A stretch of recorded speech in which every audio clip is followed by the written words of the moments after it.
ഇന്ന് നമുക്ക് നല്ലൊരു വ്യത്യസ്തമായിട്ടൊരു ഇലയട ഉണ്ടാക്കിയാലോ. നമുക്കിന്ന് ഇലയടയ്ക്കൊരു പരിഷ്കാരം കൊണ്ടുവന്നാലോ. നല്ലൊരു വാഴയില കിട്ടിയിട്ടുണ്ട്. അപ്പം വിഷുവിൻ്റെ സദ്യയുടെയാണ് അത്. അപ്പോൾ ഇലയടയാക്കാമെന്ന് വിചാരിച്ച്. അപ്പോൾ ഒരു വ്യത്യസ്തമായ ടേസ്റ്റിന് വേണ്ടി ഞാൻ തേങ്ങയിൽ കാഷ്യൂനട്ടും കിസ്മിസും ഇട്ടിട്ടുണ്ട്. സാധാ പോലെ തന്നെ ശർക്കര തന്നെയാണ് പൊടിച്ചിട്ടേക്കുന്നത്. ചിലപ്പോൾ ഞാൻ പഞ്ചസാര ഇടാറുണ്ട്. ഇന്ന് ഞാൻ ശർക്കര വെച്ച് തന്നെയാണ് എടുത്തത്. അപ്പം ഞാൻ ഇലയിൽ കനം കുറച്ച് പരത്തിയിട്ട് കിസ്മിസും കാഷ്യൂനട്ടും തേങ്ങയും ശർക്കരയും ചേർത്ത് ഏലക്ക പൊടിച്ച് ജീരകവും പൊടിച്ച മിക്സ് ഇതിലേക്ക് ഇട്ട് പരത്തി കൊടുക്കുമായിരുന്നു ചെയ്തത്. എന്നിട്ട് ആവിയിൽ പുഴുങ്ങിയെടുത്ത്.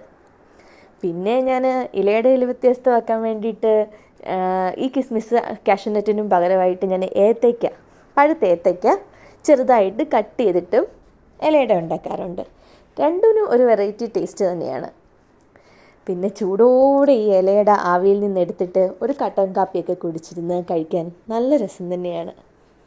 പെട്ടെന്ന് തന്നെ ഈസി ആയിട്ട് നമുക്ക് ഒരു 4 മണി പലഹാരമായിട്ടോ ബ്രേക്ക്ഫാസ്റ്റായിട്ടോ ഒക്കെ ഇലയട ഉണ്ടാക്കി കഴിക്കാൻ പറ്റും. എൻ്റെ ചെറുപ്പകാലത്ത് സ്കൂളിൽ പോകുന്ന സമയത്ത് എനിക്ക് ഭയങ്കര ഇഷ്ടമുള്ളൊരു ബ്രേക്ക്ഫാസ്റ്റ് ആയിരുന്നു ഇലയട. അമ്മ പെട്ടെന്ന് ആക്കിത്തരാൻ വേണ്ടിയിട്ട് വാഴയിലേക്ക് കട്ട് ചെയ്തുകൊണ്ട് വന്ന് അമ്മ പക്ഷേ ശർക്കര കൂടുതലും പഞ്ചസാര ഇടാറ്.